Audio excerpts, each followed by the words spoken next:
ప్రపంచంలో అన్యాయాన్ని ఎదిరించే వాళ్ళు 1,00,000 మంది ఉంటే ఆ 1,00,000 మందిలో నేనుంటా. ప్రపంచంలో అన్యాయాన్ని ఎదిరించే వాళ్ళు 10 మందే ఉంటే ఆ 10 మందిలో నేనుంటా. ప్రపంచంలో అన్యాయాన్ని ఎదిరించే వాళ్ళు 2 ఉంటే ఆ 2లో నేనుంటా. ప్రపంచంలో అన్యాయాన్ని ఎదిరించేవాడు ఎవడూ లేకపోయినా నేనొక్కనే ఉంటా. ఆ ఒక్కడు ఏపురి సోమన్న, ఆ ఒక్కడు ఏపురి సోమన్న. ఏపురి సోమన్న పాట కేసీఆర్ గద్దెను కూలగొడుతుందని తెలిసే సాంస్కృత సారథి అనేది ఒకటి ఏర్పాటు చేసి వీళ్ళ మీద వలేసి సోమన్న ఆ వలలో చిక్కడంకుండా చాలా తంటాలు పడ్డాడు. మా అందరితో మాట్లాడిండు. డాక్టర్ జిల్కర శ్రీనివాస్ అన్నతోటి, నాతోటి, నలిగండి శరత్ తోటి, గుడిపల్లి రవితోటి అందరితో మాట్లాడి నేను పోనే పోనే అని చెప్పేసి ఉన్నాడు. రాజ్యం ఏం చేస్తుంది? అమెరికాలో బ్లాక్ పాంథర్స్ మూమెంట్ వచ్చినప్పుడు అమెరికన్ గవర్నమెంట్ అక్కడ ఉన్నటువంటి కవులు రచయితల్ని నాశనం చేయడం కోసం చాలా పద్ధతులు పాటించింది. చాలా మంది కవులకి అవార్డులు ఇచ్చింది. చాలా మంది కవులకి అట్లా లొంగకుంటే డబ్బులు ఇచ్చింది. అట్లా కూడా లొంగకుంటే చాలా మంది కవులకి వ్యసనాలకు అలవాటు చేసి మద్యం పోసింది. అట్లా కూడా లొంగకుంటే అమ్మాయిలు కూడా సప్లై చేసి బ్లాక్ పాంథర్స్ మూమెంట్ని నాశనం చేయాలని చూసింది అమెరికన్ గవర్నమెంట్. అదే మహారాష్ట్రలో దళిత్ పాంథర్స్ మూమెంట్ వచ్చినప్పుడు కూడా అట్లాగే జరిగింది. కానీ ఈ రాజ్యానికి అర్థం కాని విషయం, ఈ కేసీఆర్ కు అర్థం కాని విషయం ఏంటంటే గడ్డి తిని తిని తిని గాడిదే చచ్చిపోతుంది తప్ప గడ్డి చచ్చిపోదు. ఎప్పటికీ గడ్డి ఎప్పటికీ సావదు. తెలంగాణది ఏం సంస్కృతి? తెలంగాణది ధిక్కార సంస్కృతి. ఒక ఆంధ్రాయనుడు మీదేం కల్చర్ అయ్యా అంటే మాకు కల్చర్ ఎక్కడ సారు, మాదంతా అగ్రికల్చర్ అన్నాడట. మరి తెలంగాణది ఏం కల్చరు? తెలంగాణది ధిక్కారమైన కల్చరు.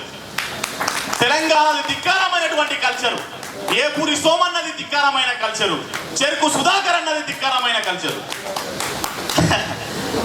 సో ఏపూరి సోమన్న మొదలుపెట్టిన ఈ లడాయి ఎప్పుడో మొదలు కావాల్సింది. నిజానికి ఇవాళ సారథిలో ఉన్న కళాకారులు రగిలిపోతా ఉన్నారు. వాళ్ళంతా ఒకప్పుడు జనం గుండెల్లో నిలబడ్డ కళాకారులు. వాళ్ళంతా ఇవాళ నలిగిపోతా ఉన్నారు. అక్కడ వాళ్ళు అనుకుంటున్నారు ఈ పిల్లి మెడల గంటగట్టే ఎలుక ఒకటి కావాలి.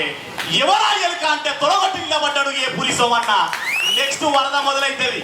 నెక్స్ట్ సారథి నుండి వరద మొదలైతుంది. చూసుకోండి త్వరలోనే. మరి ఏపూరి సోమన్న ఎట్లాంటి పాటలు రాసిండు? తెలంగాణ ఉద్యమానికి నెత్తుర సొంటి పాటలు రాసి ఊరూరా తిరిగిండు. నిజమే, కళాకారులు తెలంగాణ సర్కారు వెంట ఉండరు. ఎందుకోసం? పాటది ప్రతిపక్షం. పాటది ఎప్పుడైనా ప్రతిపక్షమే. ప్లేటో ఒక మాట అన్నాడు. ఏమన్నాడంటే ప్రజల్ని నిద్ర పుచ్చాలంటే పాట పాడండి, ప్రజల్ని నిద్ర పుచ్చే పాట పాడండి. ప్రజల కోసం పాట పాడితే వాళ్ళు మన మీద తిరగబడతారు, ఈ దోపిడీ రాజ్యాలు కుగిపోతాయి. కాబట్టి ముందు కళాకారుని నిద్ర పుచ్చండి అని చెప్పేసి అన్నాడు. అదే ఇవాళ కేసీఆర్ పాటిస్తున్నాడు.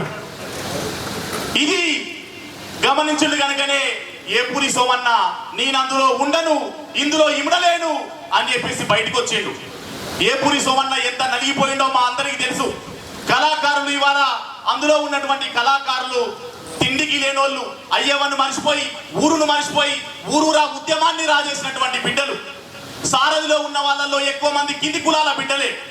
వాళ్ళంతా పెళ్ళం పిల్లలకి 4 మెతుకులు పెట్టడం కోసం వాళ్ళ ఆత్మగౌరవాన్ని అమ్ముకోలేక నానా తంటాలు పడ్డరు. ఈ ఆకలి పేదరికం మీద వలయేసి కేసీఆర్ తన పబ్బం గడుపుకుందామంటే పాటని బంధించలేరు. పాట అంటే పాలకులకి పాడగట్టేటటువంటి చావు డప్పు మోత, చావు డప్పుల మోత. అందుకే ఏపూరి సోమన్న గర్జిస్తూ నిలబడ్డాడు. కాబట్టి ఇవాళ కేసీఆర్ భయపడతా ఉన్నాడు. కేసీఆర్ మల్లన్న సాగర్ గురించి మాట్లాడుతుంటే నాకు ఒక జోక్ గుర్తొస్తున్నది. ఒక టిఆర్ఎస్ నాయకుడు అమెరికాకు పోయిందట.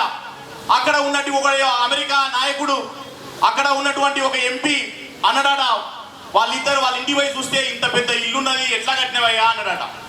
అంటే అమెరికా అన్నాడట, ఇట్రా ఇవ ఈ కిటికీలకి వెళ్ళి చూడు, అక్కడ ఫ్లైఓవర్ కనబడుతుందా అంటే కనబడుతుంది అన్నాడట. ఆ ఫ్లైఓవర్ లో సగం దొప్పిన నేను అందుకే ఇల్లు కట్టినా అన్నాడట. అదే అమెరికా మళ్ళీ ఇదే మెదక్ జిల్లాకు వచ్చిండట. మల్లన్న సాగర్ గారు నిలబడ్డప్పుడు ఈయన పెద్ద ఆస్తులు సంపాదించి అమెరికా కంటే మించిపోయినాడు టీఆర్ఎస్ నాయకుడు. ఎట్లా సంపాదించినవా అంటే అగో అక్కడ మల్లన్న సాగర్ ప్రాజెక్ట్ కనబడుతుంది అన్నాడట. అమెరికా అయినాడట, కనబడలేదు అన్నాడట. 100% లొకేషన్ అని చెప్పిన. కాబట్టి ఇవాళ దినాన్ని మోసం చేస్తూ అట్లా దోచుకుందామని మాయ మాటలు చెప్తా ఉంటే ఆ మాటల్ని వినలేక బయటకు వచ్చినటువంటి ప్రజా బహుజన యుద్ధ నౌక ఏపూరి సోమన్న. ఏపూరి సోమన్నకి మనమంతా అండగా నిలవలసినటువంటి అవసరం ఉంది. ఏపూరి సోమన్నను మనం బతికించుకోవాల్సినటువంటి అవసరం ఉంది. సోమన్న వీడియో ఎంత పాపులర్ అయింది. సోమన్న కేసీఆర్ మీద పాడిన పాట నిజంగా కేసీఆర్ కు ఫామ్ హౌస్ లో నిధులు లేకుండా చేసి ఉంటది. సోమన్న తాళ్ళల్లో పాడినట్టు ఆ పాట తాళ్ళల్లో పాడితే ఆ పాట మొత్తం వ్యాపించింది. మీ అందరికి చెప్పాలి, ఏపూరి సోమన్న ఆ పాట ఆదిలాబాద్ జిల్లాలో సదాశివ అనేటటువంటి ఒక రచయిత అవార్డు ఏపూరి సోమన్నకి ఇస్తే అక్కడ ఉన్నటువంటి జనాలు సోమన్న కనబడితే కేసీఆర్ పాడే గుర్తొస్తున్నది. ఎవరికైనా కేసీఆర్ పాట తప్ప ఇంకోటి గుర్తొస్తలేదు సోమన్న కనబడితే. ఆ అవార్డు తీసుకున్నాక సోమన్న నా పాట పాడమన్నారు. ఇంటెలిజెన్స్ వాళ్ళు పాట మొత్తం రికార్డు తీసుకుపోయి కేసీఆర్ మొదలుపెట్టి ఏం చేసిళ్ళు, జీతం కట్ చేసిళ్ళు ఏపూరి సోమన్నను. సోమన్న అన్నాడు, నీ ఉద్యోగమే అవుతా అనుకుంటున్నా, నీ జీతం ఎంత నాకు అని చెప్పేసి, నేను ప్రజల్లే ఉంటా అని చెప్పేసి వచ్చేసినటువంటి ఒక చరిత్ర ఉన్నది. నిజానికి సోమన్న ప్రభుత్వం మీద తిరగబడి ఉద్యోగాన్ని ఎడమకాలతో దండడం అనేది ఇప్పుడే కాదు.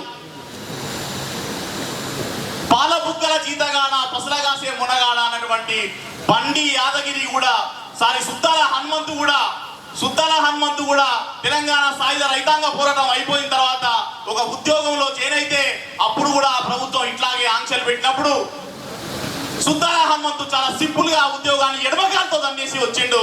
ఇవాళ సుద్దాల హనుమంతు వారసుడు ఏపూరి సోమన్న మనందరి ముందు ఉన్నాడు మిత్రులారా.